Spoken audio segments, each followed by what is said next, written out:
के बीड़ा के बजैया सतो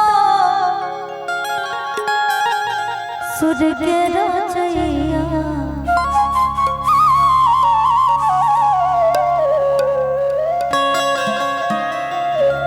हंस पे सवार होके आजा मोरी मैया विनती हजार करतानी सुनिए मैया शारदा भवानी विनती हजार करतानी सुनिए मैया शारदा भवानी बीड़ा के बजैया सुर के रचैया हंस पे सवार हो आजा मोरी मैया विनती हजार करतानी सुनिए मैया शारदा भवानी विनती हजार करतानी सुनिए मैया शारदा भवानी बीड़ा के बजैया सुर के रचैया हंस पे सवार होके आजा मोरी मैया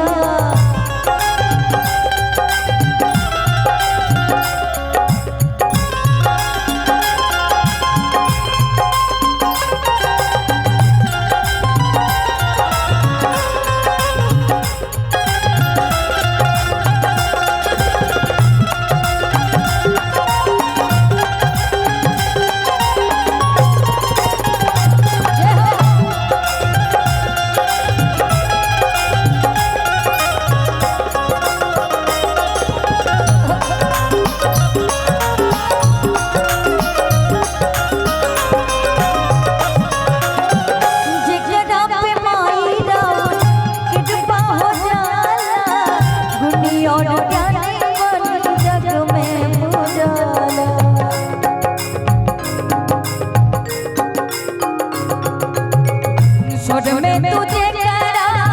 समाचार माई सुर संगा के ज्ञाता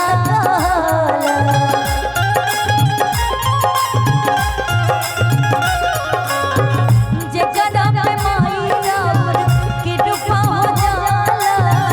गुनी और ज्ञानी बन जग में उजाला सुर में तुझे करा समाचार सुर सदगा के ज्ञाता ताला मूर्खों पे बनता ज्ञानी सुनिए मैया शारदा भवानी मूर्खों पे बनता ज्ञानी सुनिए मैया शारदा भवानी बीड़ा के बजैया सुर के रचैया हंस पे सवार होके आजा मोरी मैया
और बड़ा ही प्यारा क्या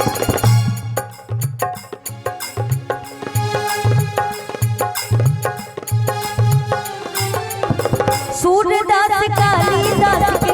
कॉपी बनावलू वाल्मीकि जैसे तू रामायण लिखाइलू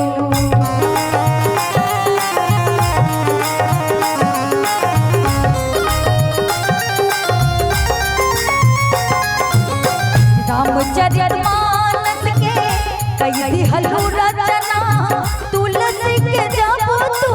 कलम में समैलू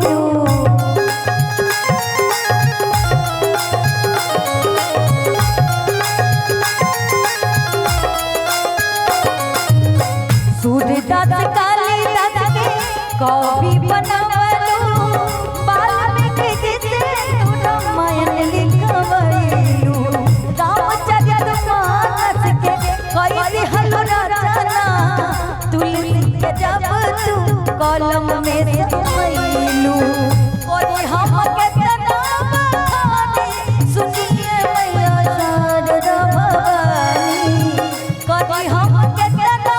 बखानी सुनिए मैया शारदा भवानी बीड़ा के बजैया सुर के रचैया हंस पे सवार होके आजा मोरी मैया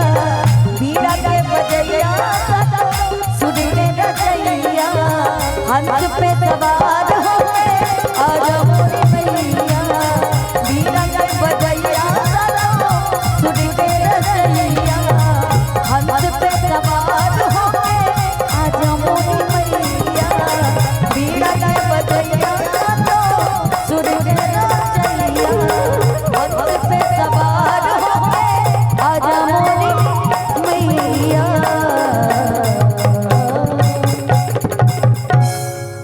बोले सच्चे दरबार की, बोले सरस्वती मैया की।